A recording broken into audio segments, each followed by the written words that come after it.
Bom, você sabe quais são os seus maiores desperdiçadores de dinheiro, gente? Você sabe como evitar o desperdício? Esse é o nosso assunto dessa tarde aqui com o educador financeiro, né, Márcio Araújo. Ele está aqui, vai me dar uma aula, né, para ver se estou desperdiçando ou não, vocês de casa também, né?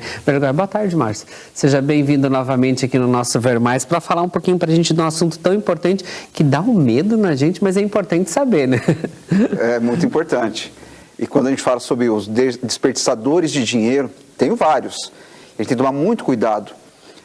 Ao longo dos dias, dos meses vão passando, e a gente vai adquirindo coisas, Mauro, que a gente, quando percebe, fala assim, por que eu comprei isso? Eu vou dar um exemplo. Isso aí que eu ia te perguntar, né? Quais que são os maiores aí desperdiçadores de dinheiro? Porque às vezes a gente que está ali no dia a dia acaba não percebendo no que anda gastando tanto, né? Mauro, você sabe hoje onde as pessoas estão gastando muito dinheiro e não estão percebendo?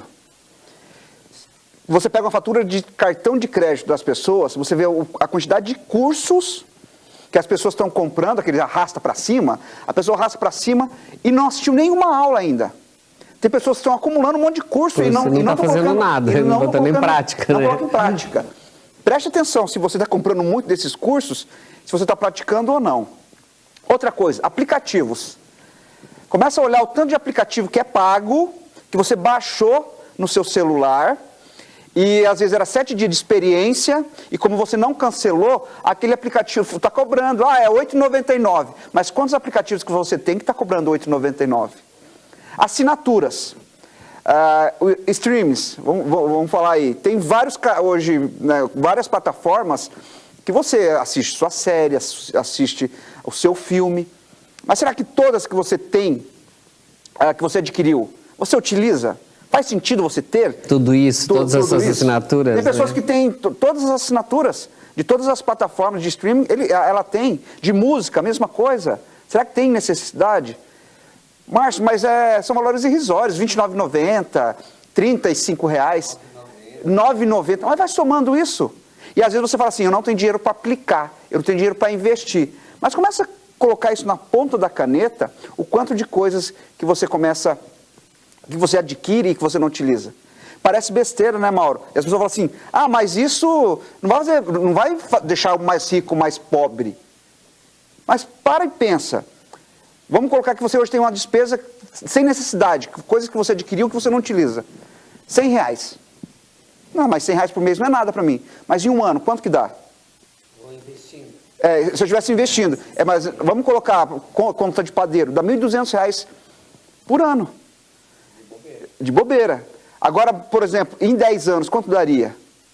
E aí quando a gente coloca uma cereja nesse bolo, que chama os juros compostos, que é o efeito do juro sobre juro. Isso, então, esses R$100 todo mês que você deixa de comprar ou pagar essas assinaturas que você não utiliza, o problema não é você ter assinatura, é você não utilizar. É o dinheiro tá pagando da toa. É igual a academia, né? É igual a academia. A gente paga a academia, os pacotes de um ano aí, vai um dia. Adianta. Não adianta. Então, não está funcionando, eu estou pagando e não está funcionando, gente. Também não estou indo. Então, essas questões, quando a gente fala de desperdiçadores. Um cuidado agora, você que é pai, você que é mãe, e também não só falando dos adolescentes e dos jovens, mas até de adultos hoje. Tem muitas pessoas que estão gastando muito dinheiro com apostas. Então, as apostas hoje esportivas estão liberadas no Brasil. Então, muitas pessoas estão gastando muito dinheiro. Quando você fala assim, Márcio, eu tenho já umas 4 plataformas ali que eu estou apostando todo final de semana. Veja o quanto que você está gastando nessas apostas. Então, aqui é uma dica que eu quero deixar para os pais, principalmente, que tem muito adolescente e jovem que estão entrando nessas plataformas, né, nessas apostas, e gastando muito dinheiro. Perdendo, né? Na realidade, perdendo muito dinheiro. Então, assim, Mauro, são vários quando a gente fala. Outra coisa que você desperdiça, que você rasga dinheiro, às vezes é a conta bancária. Pessoas que têm conta em bancos, mas eu tenho conta ao banco já há 25 anos. E paga uma manutenção de conta altíssima. Sem necessidade, porque tem alternativas com preços mais justos. Tem bancos que nem tem mais taxas, né? Eles administram igual e não tem essas taxas todas, né? Nem vamos falar de banco, vamos falar de cooperativas.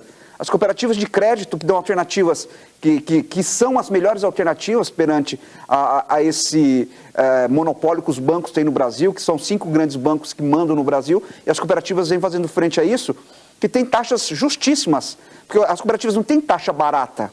O que ela tem é uma taxa justa, e muitas delas nem cobram cesta de relacionamento. Então, às vezes, eu tenho conta um banco 20 anos, mas pega 20 anos, quanto que você pagou? Já gastou ali de taxas, só né? De taxas, e geralmente as cooperativas têm os melhores créditos mesmo. Eu andei fazendo uma pesquisa aí para placas solares e as cooperativas de créditos, ganharam disparadas dos bancos. Mas tem aquelas coisas que são supérfluas. O que você diria que são esses gastos aí? O que a gente poderia definir para as pessoas cuidarem mais com esses aí? Seriam mais essas assinaturas, essas coisas que às vezes fazem por estar mexendo no celular ali, aceitando essas coisas? O que acontece muito, nós temos que entender, como ser humano, as nossas tomadas de decisão, 95% é pela emoção e 5% pela razão. Então, o que acontece? Você vê uma pessoa que é boa de argumento, conversando, um bom vendedor. Às vezes você cai naquela persuasão naquele momento.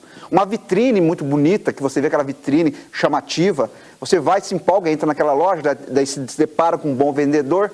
Pronto, está feito a arte. Está feito. Tá feito. Então, o que tem que ser feito sempre? Nós temos sempre que... Eu gosto muito de uma regrinha para evitar o supérfluo. Tem a regrinha dos 3 P's. Posso, preciso e para quê? Se você está na frente de uma vitrine ou está na frente de uma oportunidade que um vendedor está te oferecendo algum produto, algum serviço, pergunte e responda essas 3 perguntas. Posso, preciso e para quê? Para que comprar mais uma calça se eu tenho uma calça no meu guarda-roupa que está com etiqueta? Que nem usei ainda, está lá guardadinha. Eu tenho condição de pagar à vista e não fazer falta o valor dessa calça? Eu preciso realmente de mais uma calça? Então essas 3 perguntas, preciso, posso e para quê, faz toda a diferença na hora de você, naquele anseio, no ímpeto de comprar, você responder essas questões, tira um pouco essa questão emocional da compra. Eu já estou me policiando, já está funcionando, e está funcionando mesmo. Mas assim, faz parte também a gente comer bem, é uma comida mais cara, de repente no show. Para esses momentos de prazer aí, como fazer então essa organização para esses momentos também? Olha, Mauro, é muito importante, porque as pessoas falam assim, Márcio, quando fala-se de educação financeira, fala de dinheiro, parece uma coisa muito chata. A gente tem que se privar de tudo. Não é se privar de nada. É você ter um orçamento e seguir aquele orçamento. Uma regra de orçamento que eu gosto muito é um modelo que chama 50, 30, 20. O que é o 50? Então, de tudo que você ganha, 50% é para as contas pesadas da casa. Água, luz, comida, roupa. Então, você vai destinar 50% de tudo que você ganha para isso. Para a sua sobrevivência, né? Para seu dia a dia, o básico. Seu dia a dia, né? O básico, exato. Aí 30% para que é? 30% é para que hoje eu aproveite as coisas boas da vida. Para ir no restaurante com a minha família, para ir num show, para ir viajar, aproveitar as coisas boas da vida hoje. Nós saímos aí de um período de pandemia, quantas pessoas que se perderam, né? Quantas famílias que perderam entes queridos, e essas pessoas aproveitaram a vida, vamos imaginar. Às vezes não aproveitaram a vida, porque só pensavam em guardar, acumular. Só que também no outro lado, o que eu não posso ser é hipócrita ao ponto de falar assim, o futuro a Deus pertence. E aí eu não olho para o futuro com carinho. Aí entram os 20%, que aí os 20%, 50% para manutenção, 30% para as coisas boas da vida hoje e 20% para você investir para o seu futuro. Para começar a aplicar, para ter quando chegar lá na frente, você ter sim uma reserva de emergência, para você ter sua liberdade financeira quando chegar na época da aposentadoria. Que hoje 1% só dos aposentados do Brasil são independentes financeiros. A maioria hoje depende do INSS para sobreviver. E o que você vai fazer hoje? Então pare e pensa o seguinte, me responda essa pergunta. Qual que é o seu padrão de vida hoje? Hoje o padrão de vida que você leva, com o salário do INSS, lá na frente, você vai conseguir manter esse padrão de vida? Não mantém, né? Por isso que a gente tem que olhar com carinho pro futuro. Mas então, para quem tem essa extrema dificuldade, de repente, de evitar esses desperdícios aí, o que elas podem fazer para ter esse dinheiro quando chegar nesse momento aí da aposentadoria e tal? O que ela pode fazer? Olha, Mauro, a gente fala muito o seguinte, um orçamento é um GPS. Porque é o orçamento que vai mostrar para você a direção que você tem que tomar. Às vezes, numa casa... eu vou dar um exemplo básico. Pessoas que compram frutas. Vai no supermercado todos os dias e compra frutas todos os dias. E pega o tanto de fruta que é jogado fora, que ela não consome. Apodrece, fica mofado. Ou parece besteira, né? Mas quantas pessoas que compram coisas por impulso, que vai com fome no supermercado, e vai comprando e parece que soma daqui, soma dali, você vai vendo o quanto que isso faz fazer a diferença. Então, por isso que o orçamento é muito importante. Você seguir, se a gente pegar o pessoal que acompanha o programa e perguntar para eles, quanto que você ganha? A maioria das pessoas vão falar assim, eu sou registrado na carteira por tanto. Na cabeça deles, no subconsciente deles, pode gastar aquele... é aquele valor que eles têm. Uhum. Mas, Mauro, tem que entender que tem os descontos. Você entendeu? Então, as pessoas fazem conta, né, fazem dívidas, contando que aquele salário não é. No líquido, você tem que fazer as suas contas com o líquido que você ganha. E muitas pessoas não levam isso em consideração. E ainda fazendo aquele cálculo dos 50, 30 e 20, né? Para poder... Mas assim, Márcio, outra dificuldade também que as pessoas têm é de fazer um planejamento financeiro ao longo prazo. Mas então, como começar isso? A pessoa que está assistindo a gente ali em casa, que já está desesperado, que agora já fez arte. Como que ele pode se organizar, então, para um longo prazo fazer isso? Então, Mauro, é o primeiro passo. Primeiro passo. Acordou, básico, sabe que tem que fazer. Tem que fazer. Pega o seguinte, se eu perguntar hoje para vocês que estão acompanhando o programa, quanto custa a sua vida hoje? Quanto que está custando? Você sabe me dizer? Se eu perguntar, Mauro, quanto custa a sua vida hoje? O Mauro Piscini, quanto que ele custa? Não tem nem ideia. Então, como que a gente tem que fazer isso? Está errado. Eu tenho que colocar, eu tenho que ter isso num papel, pode ser num papel de pão, pode ser numa planilha, onde você quiser colocar, num aplicativo, mas você tem que saber quanto que você custa. Porque às vezes, se eu estou custando muito caro, o que eu tenho que fazer? Cortar gastos?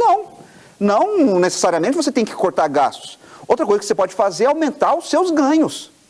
Ué, o que você faz das 6 à meia-noite? Meia-noite, tem essas perguntas sempre. Vai trabalhar de garçom, vai fazer outra renda, uma renda extra, a internet 24 horas aí trabalhando para você, 365 dias por ano trabalhando para você online. Então, às vezes, alternativas tem. É que as pessoas, às vezes, elas têm até medo de fazer esse cálculo. Essa selfie financeira. A gente fala muito da selfie financeira, que é isso. Esse autorretrato financeiro. Porque as pessoas se assustam. Sabe que hoje ela ganha 3 mil reais, mas a sobrevivência dela hoje está custando 2.100, por exemplo. Sobra 900 reais, mas tem 4 filhos, o que eu faço com isso? Escola, gasolina, tem então, tudo. A primeira coisa que nós temos que fazer, Mauro, é o quê? Saber quanto que cada um de nós custa, quanto está custando a minha vida hoje. E as pessoas não sabem.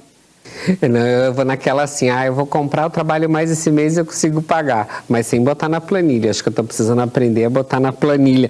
Mas uma outra questão também que as pessoas reclamam muito é que nem chegou a metade do mês, elas já estão sem dinheiro ali. É muito comum isso daí, né? O que fazer então para mudar essa realidade? É isso aí, é se planejando, colocando tudo no papel, Márcio? Perfeito, Mauro. Mauro, não tem como. As pessoas falam o seguinte, acaba o salário e sobra dia do mês, né? Mas o que acontece? É essa falta de organização financeira. Porque se eu sei, que, por dia, então, mais uma vez, voltando para o meu custo, se eu pego, então eu sei que eu custo 3 mil reais, divido por 30, então eu sei que mais ou menos 100 reais por dia eu estou custando, correto? Então eu já sei que às vezes tem dias que eu não vou poder dar aquela esbanjada, nem todo dia eu vou poder comer fora, entendeu? Então, porque daí você vai fazendo esses pequenos ajustes. Mas o que acontece? Depois que deram o tal do crédito para os brasileiros, aquela história do melado, você, né, quem pegou gosto, as pessoas vão consumindo. E aí, parceladinho, quando vê, Foi. Os brasileiros hoje, eles se preocupam assim, coube no bolso, levei. Só que é o seguinte, Márcio, é uma parcela de R$30 daqui, outra de 20 ali, tudo no cartão, parceladinho. Mas soma todos esses parcelados, quanto que deu a fatura? A fatura deu cheia já, pá. Mas eu não tenho dinheiro para pagar a fatura cheia. O que você faz? Parcela. Aí vai fazer o parcelamento Aí está feita a arte de vez. Aí está feita. Que, infelizmente, essa taxa de juros do cartão de crédito é a maior taxa de juros do Brasil, que é uma das maiores do mundo. Então aí é que a pessoa entra numa bola de neve que ela não consegue sair mais. Fica refém do parcelamento do cartão de crédito. E aí complicando a sua vida. Tá vendo, gente? Tudo é você se controlar, você ter tudo anotadinho. Mas se a gente ficar batendo papo aqui, já vai ficar a tarde toda, mas eu vou deixar também o Insta do Márcio aqui, você pode entrar em contato com ele, né? Trocar umas ideias aí, com certeza ele vai te ajudar. Márcio, gratidão. Obrigado. Passou rápido o tempo hoje, né? Passa, Mauro. Assunto bom, passa assim, ó. É sempre um prazer estar aqui com vocês e sempre que vocês precisarem, conte comigo. Não, vem sim pra gente aprender a economizar. A gente já tá guardando aqui também, ó, tá bom? Bom, a gente vai pro intervalo rapidinho agora.